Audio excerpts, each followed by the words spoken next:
Okay, so one of the things you're going to deal with in lab is theoretical yield, actual yield.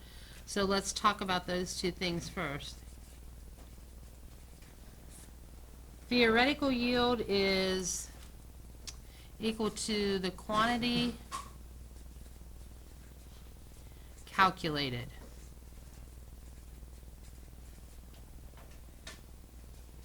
to form or be used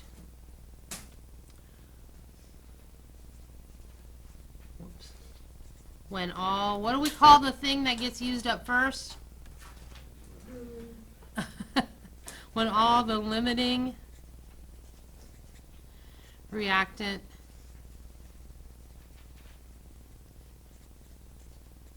is consumed. So that's like in the perfect world, this is what you're going to get. Then we have the actual yield, and that is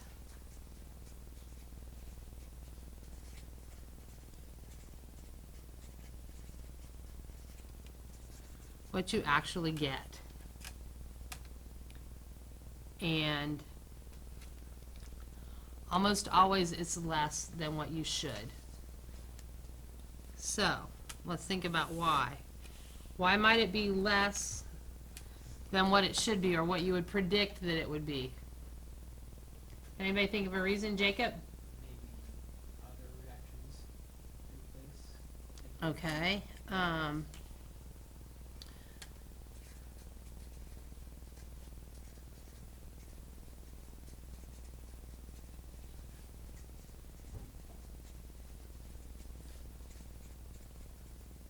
There may be something going on within the reaction that we don't expect or predict. I could also say that it is possible that not all the limiting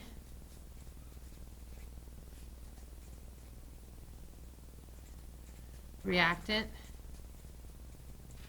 is consumed. Maybe the reaction didn't run to completion.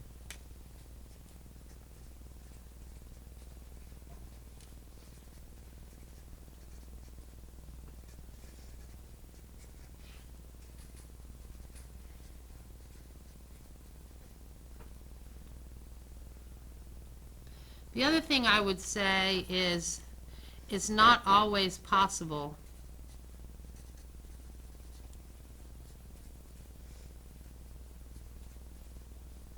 to recover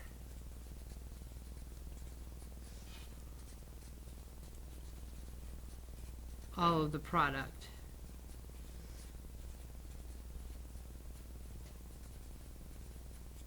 Sometimes due to the equipment being used, sometimes due to other reasons. Human error. There's a lab you'll do where you're going to use sodium bicarbonate, but you have to use an evaporating dish and a wash glass. Well, some people sometimes let some of that sodium bicarbonate pop out of the evaporating dish.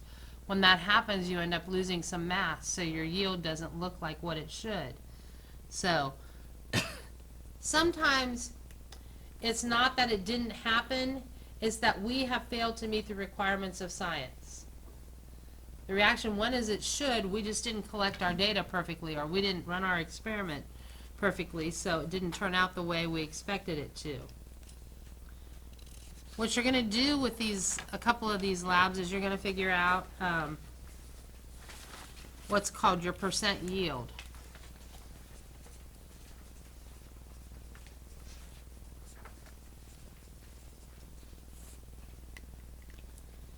Your percent yield actually relates theoretical and actual yield, as you would expect it to. My percent yield is equal to my actual yield divided by my theoretical yield times 100.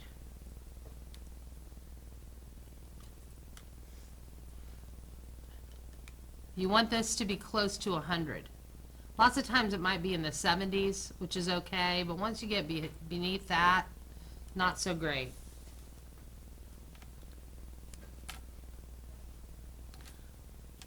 So we'll say 70% up. Usually I like to see at least 77% to say that you've run the reaction pretty well.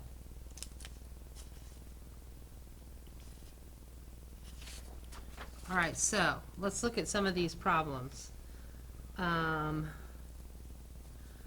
So the first one is adipic acid is used to produce nylon. It's made by a reaction between a cyclohexane and oxygen gas. We're going to carry out the reaction with 25 grams of cyclohexane, and that's our limiting reactant. What's the theoretical yield of the acid? So we have to figure that out. And then I've given you how much you get, and you're going to figure out your percent yield. So the first thing we have to do is figure out our theoretical yield. So I've got 25 grams of C6H12, which is cyclohexane. And it's the limiting reactant. So I need to follow the path. What do I want to find out in the end? How much of what?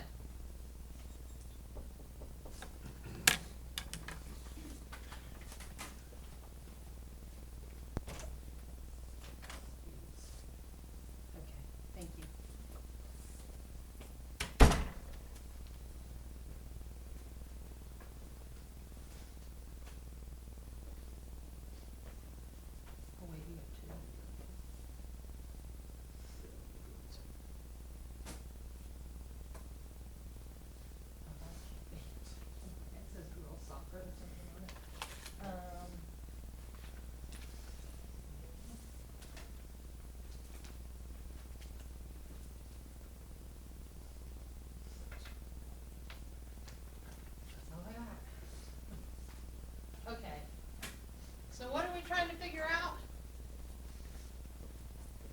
I start with that. What do I want to figure out in the end? The percent yield for this reaction. What? The percent yield for this reaction. Okay, but before I figure that out, I have to figure out the theoretical yield. Okay, so let's see. I have mass of cyclohexane. So I want to go from mass to moles so that I can use it a little more clearly. So let's do that. I've got 25.0 grams. Let's figure out the molar mass of cyclohexane.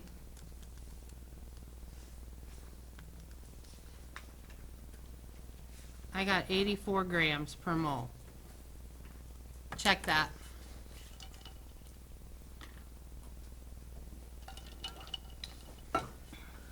You need a calculator?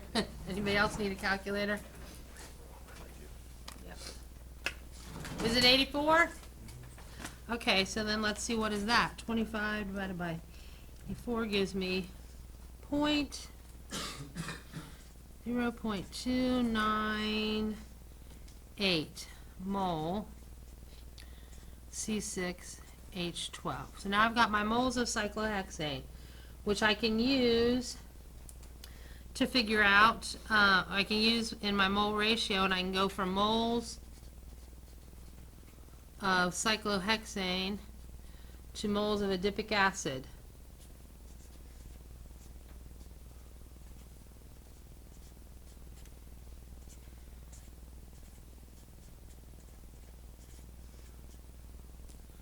Alright, so 0.298 mole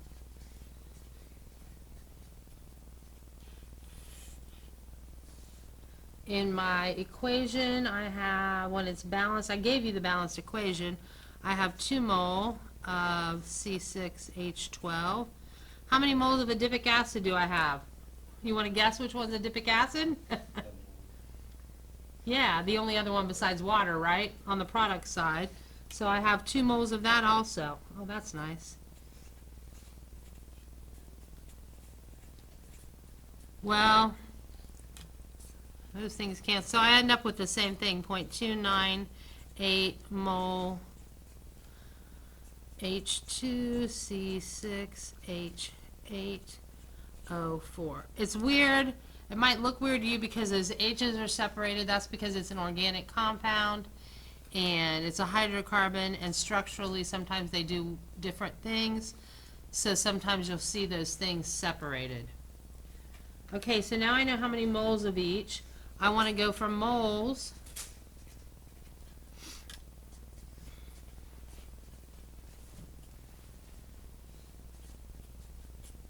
to mass.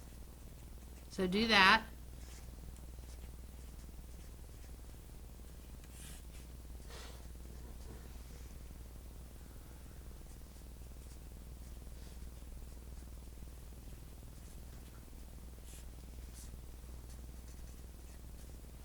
We've got to figure out the molar mass of the acid.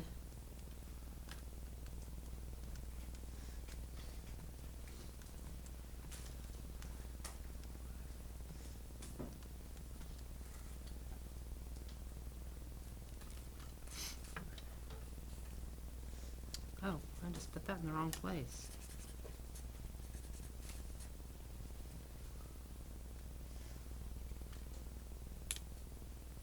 What's the molar mass, Cole? I got 46. 146 grams, that's what I got. So when I multiply that by 0.298, I get 43.5 grams of adipic acid. Everybody agree with that?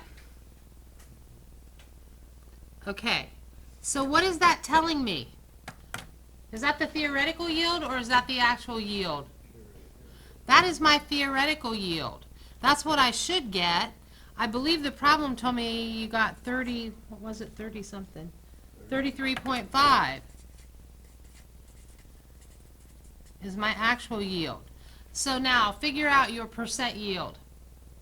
If you actually ran this experiment and that's what you got.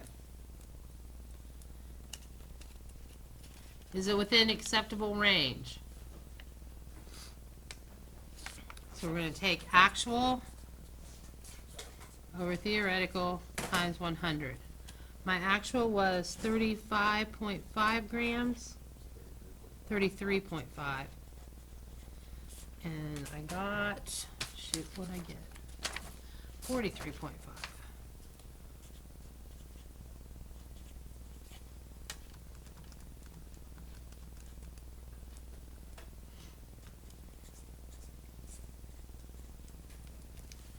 Yes, is it 77%? Yeah, that's pretty good. You'll get them sometimes as low as like 40% and be like, what the heck happened? So this is quite good, actually. Okay, let's flip the page and look at the next one, or look at what's next. So what you're dealing with in lab today is a hydrated chemical.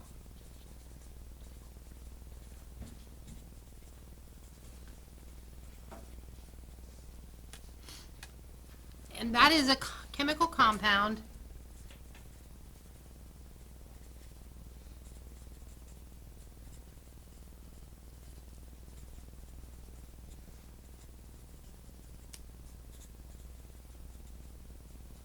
with some parts water.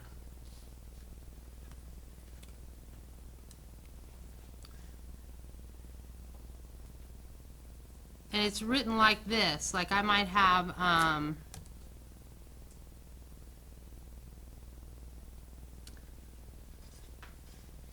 copper 2 nitrate,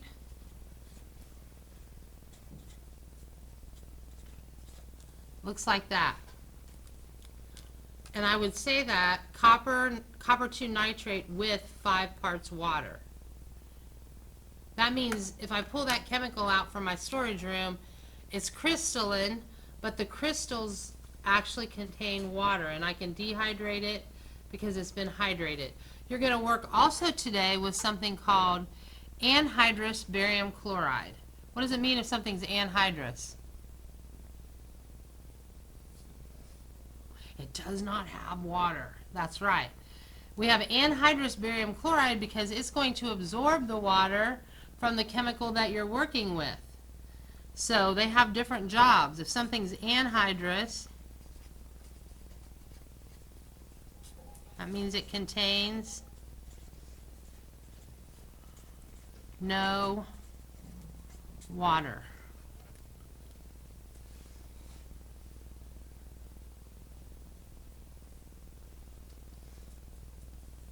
Okay, so I want to look at example problem 2. I don't know if we'll do 3 and 4 yet. I might need to. Okay, so 15.67 grams of a hydrate of magnesium carbonate was heated without decomposing the carbonate to drive off the water. The mass was reduced to 7.58 grams.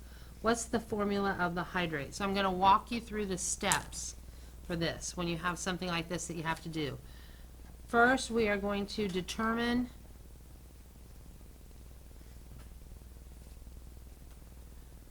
the mass of H2O driven off. So do that.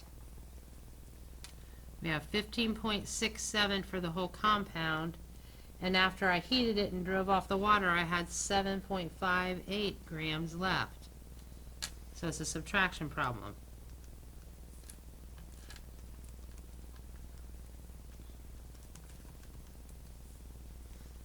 So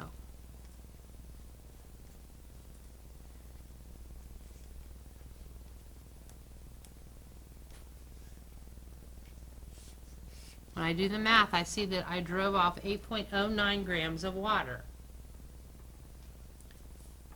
If I drove off 8.09 grams of water, my question would be, how much would I have magnesium carbonate? How much of the MgCO3 is left? So find that.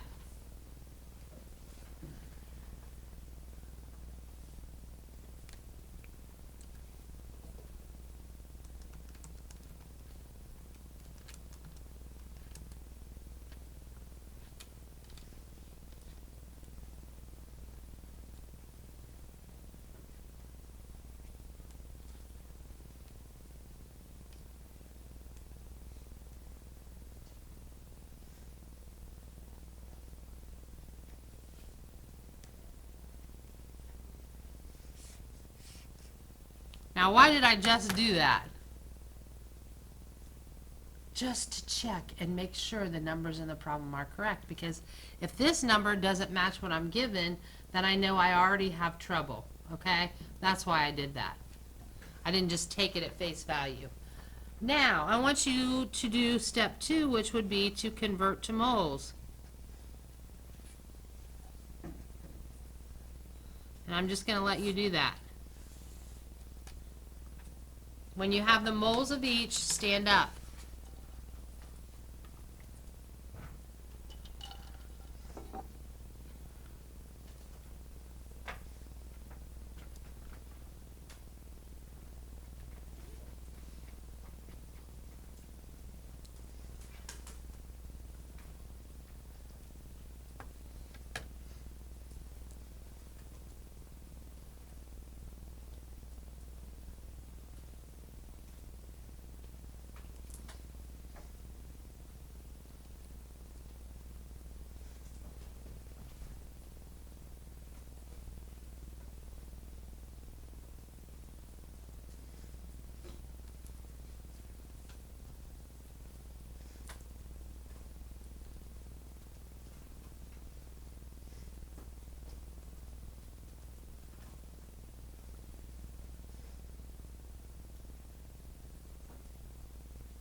When you have the moles of each, stand up.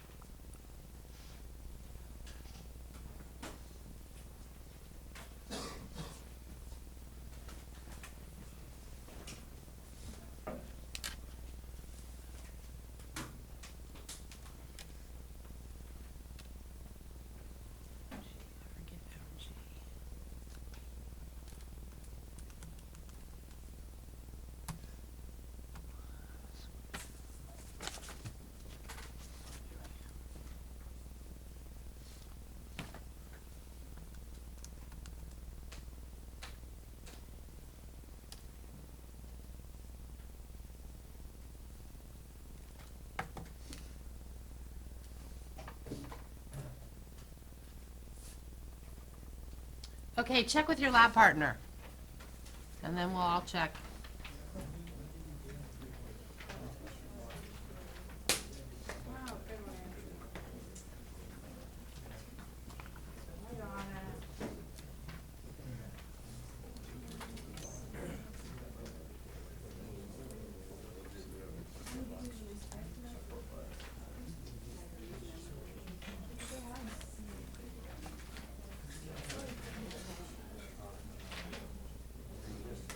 Kennedy, do your numbers match with mine? Okay, good.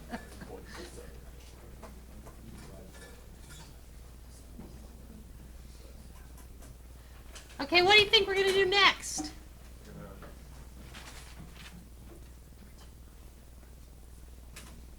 What do you think we're gonna do next? Anybody, talk to me. Yeah, we're gonna find our mole ratio so we know how many parts of each we have. Good. Good job, Cole.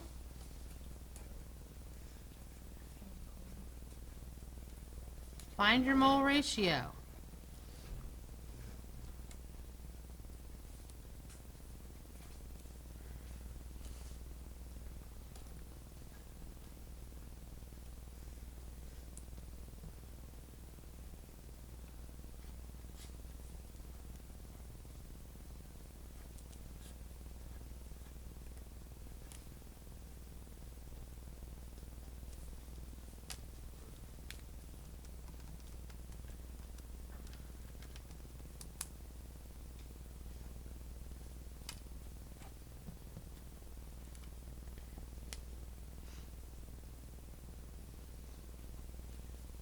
One to 5, is that what you got? Or I think it's 1 to 4.99, what, something else.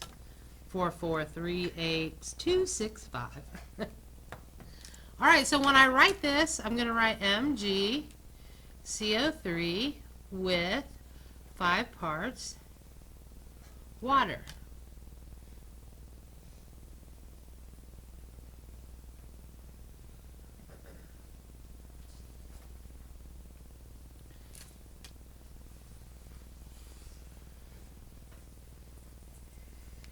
Okay, so now I want you to find the molar mass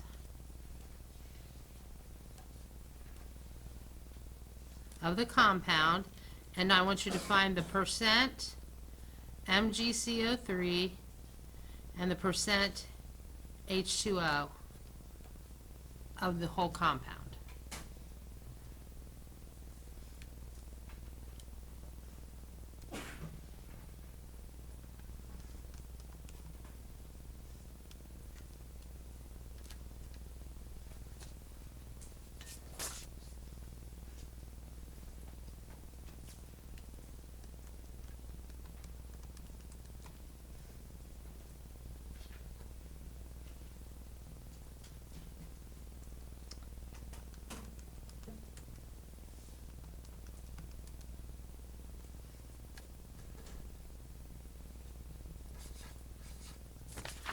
When you've got them, stand up.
Hans, what'd you get for your magnesium carbonate percent? 48? Is that what you got, all got? Did y'all get 48? Doesn't seem right. 84.3, do I have the wrong molar mass? I think so. Well, I might. put one of the H2O instead of 5. Oh, good lord, thank you. This should be 90. And then that should not be. That should be 174.3, thanks. All right, let's try that again. Is this what you said, Hans? 48.4? Okay.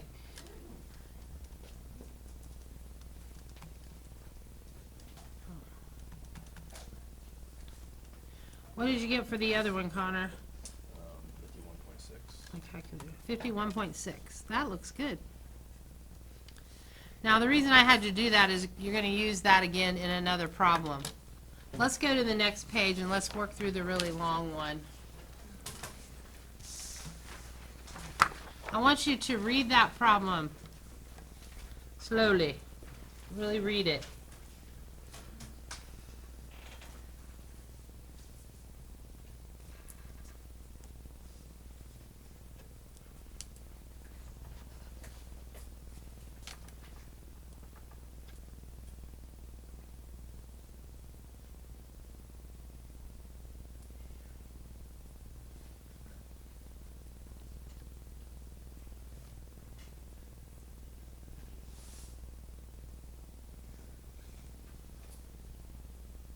Okay, so this one's a little different because it says it has sodium carbonate with, you have to figure out the water. So I'm going to tell you, when you start one of these problems, if you're given a problem like this, you're going to ignore the H2O hydration portion until the end. You're going to actually write the equation without the parts H2O, which is what I want you to do next. I want you to write the equation.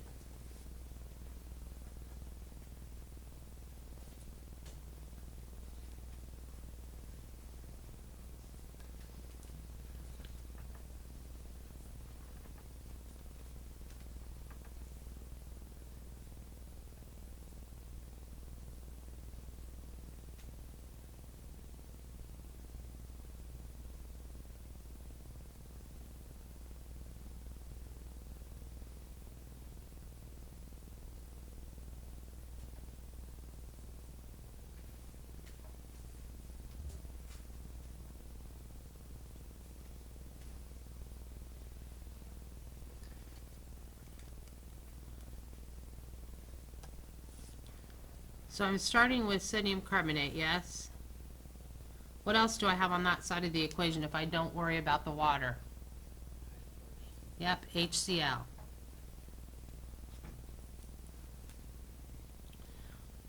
Well, let's see what else is.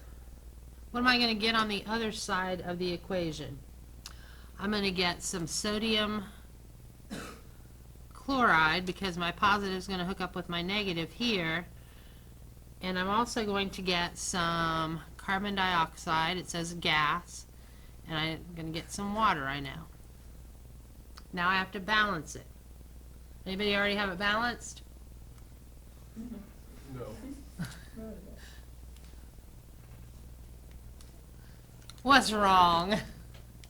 How'd I get this? Yeah. Because I just know it and you don't yet, and it's okay.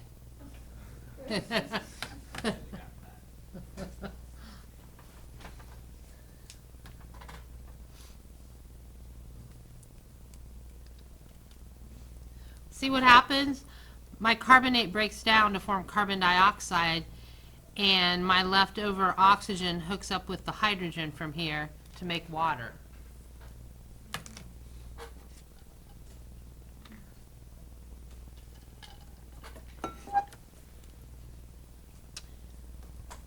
When you have it balanced, stand up.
If you haven't finished, check with somebody.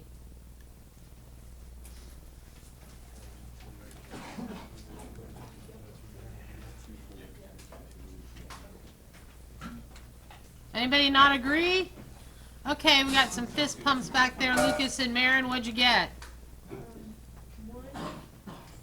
2, 2, 1. Okay, so what I want you to do right now, good job. I want you to make a little note. When you have CO3 as a reactant, oftentimes on the other side with the products you're going to get CO2. That's just something good to put in your brain. When that carbonate ion shows up on the other side of the equation, you will often get carbon dioxide. It's a good thing to remember. Okay, so there we've got a nice balanced equation. Now I want to look at the mole ratio for the two things we're concerned about in this problem, or we're working with. It says Na2CO3 with an excess of HCl, and it tells me how many grams of gas are given off. My gas obviously is my carbon dioxide because water is a liquid. So I want to look at my mole ratio of Na2CO3 to CO2. And that is a 1:1 mole ratio. Yes? Now I just figured that out by reading the problem. So, the other thing you're going to do when you have these problems is you're going to assume the product is pure, which means there's no water vapor involved. Because if there is, it makes it a much more difficult problem. So we're going to assume that's pure carbon dioxide. And then we're going to find our moles of CO2. So do that now, based on what you have from the equation. You know you have 0.6039 grams of carbon dioxide. Find your moles of carbon dioxide. 60, 32, 44 grams.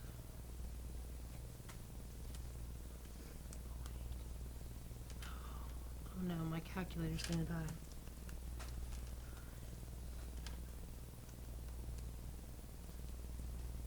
So my calculator reads 0.013725 mole of carbon dioxide. Now if I use my mole ratio, that means that I also have 0.013725 mole of sodium carbonate, yes? Okay. That's important information because I can use this and I'm going to find my grams,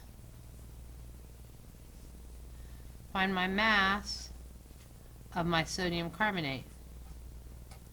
And I had 0.013725 mole. And I have to figure out my molar mass. So I have 23 times 2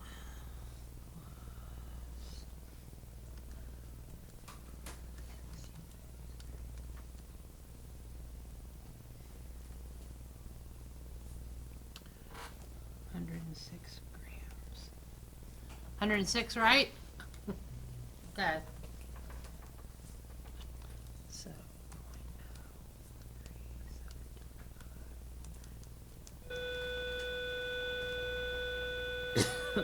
so I have 1.46 grams Na2CO3. What can I do with that? How can I use that number, Ava? Oh yeah, I'm sorry. Don't let me do that. I have a problem with that. How can I use that number? How can that number help me?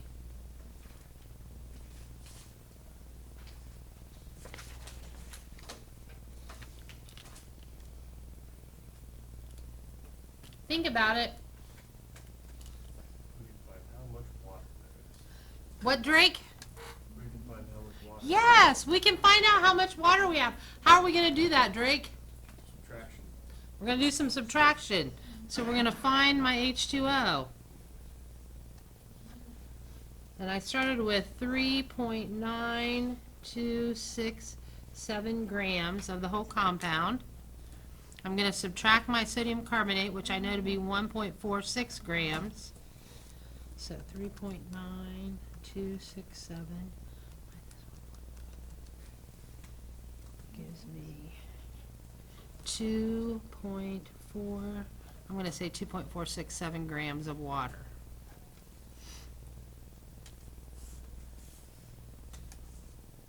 Now I've got my grams of water, I can find moles of water.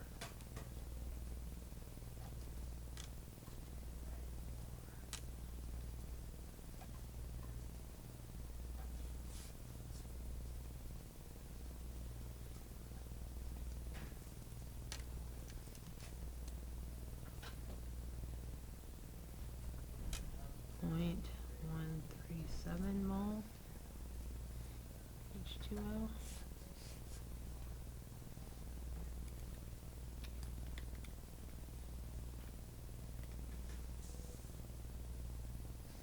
Then see if you can figure out what to do next. Now I have my moles of water.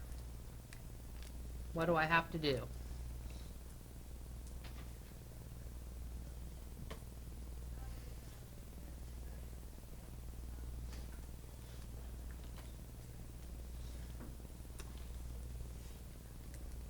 How am I going to use my moles of water? What's this, Kennedy? Yay! We're going to do the mole ratio. I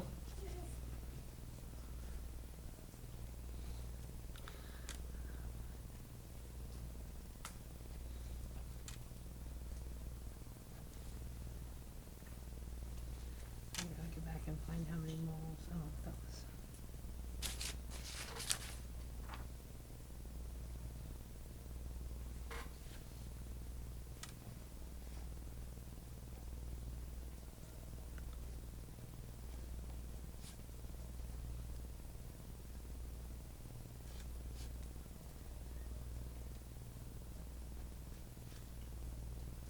Well, that looks pretty. That's gonna be 9.9 or something.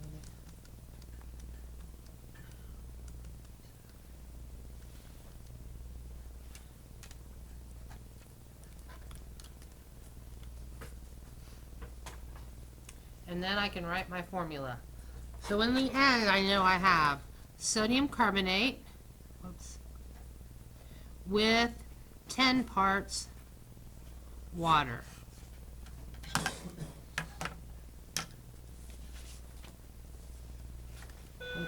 We're just going to go ahead and do the last one, and then we can get set up for tomorrow. And we'll just come in and start lab off the top tomorrow. So let's look at the very last one.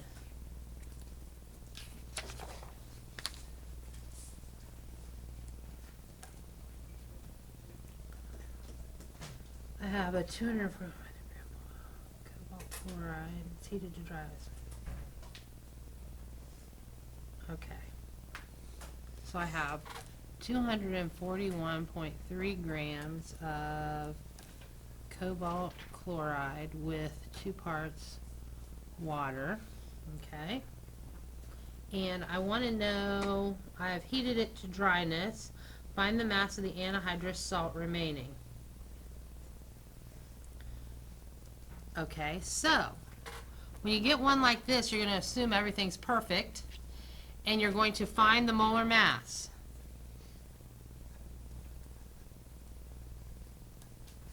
Of the compound. So do that.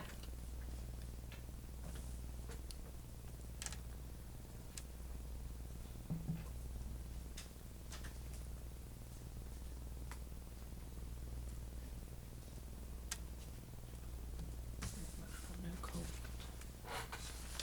So I've got cobalt.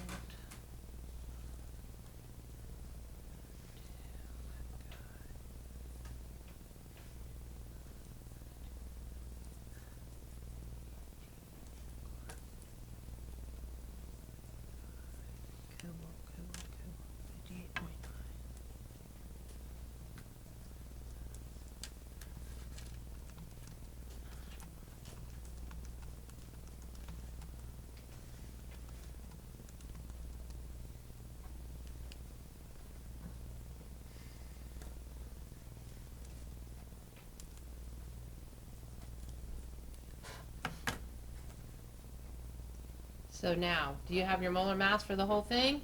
Is it 165.9? Okay. Now, I want you to find percent of CO, Cl2, and H2O. So you want the percent for each.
See if your numbers match mine. We good? Okay.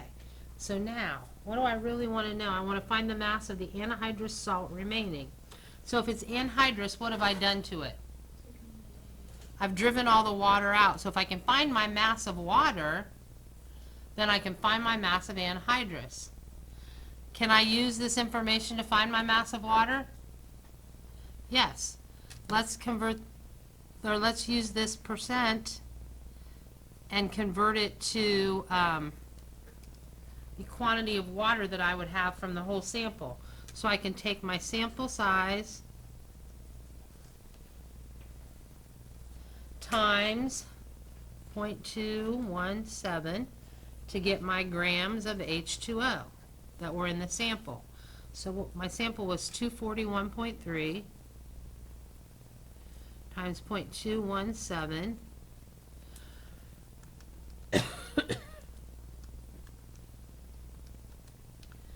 gives me 52.4. So in my sample there were 52.4 grams of water. So all I have to do is now subtract 241.3 minus 52.4.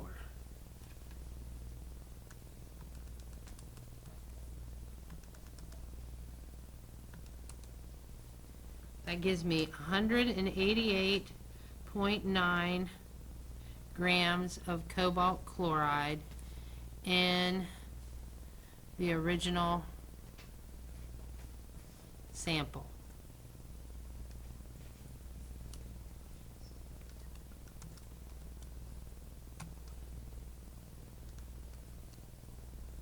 So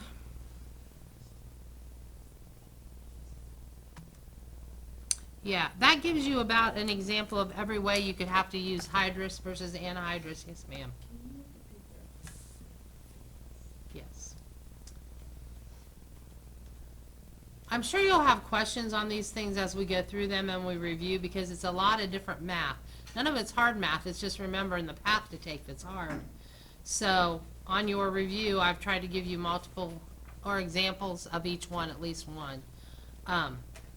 What I want to do now is get things set up and ready to go for lab tomorrow. So go ahead and move to your lab stations, grab your lab tubs, go ahead and hook your Bunsen burners up, get your ring stands out.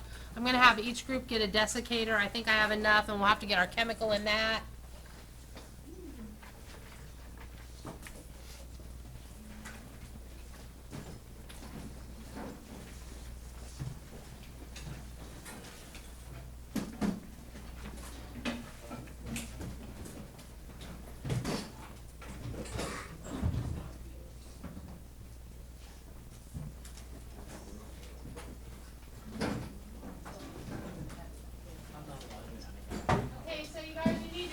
one of these for your lab station. I've got a couple more in the back.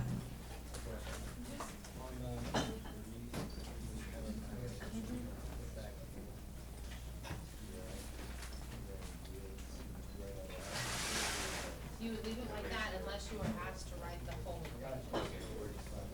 Yeah, yeah. Oh shoot, I forgot to turn the recorder off.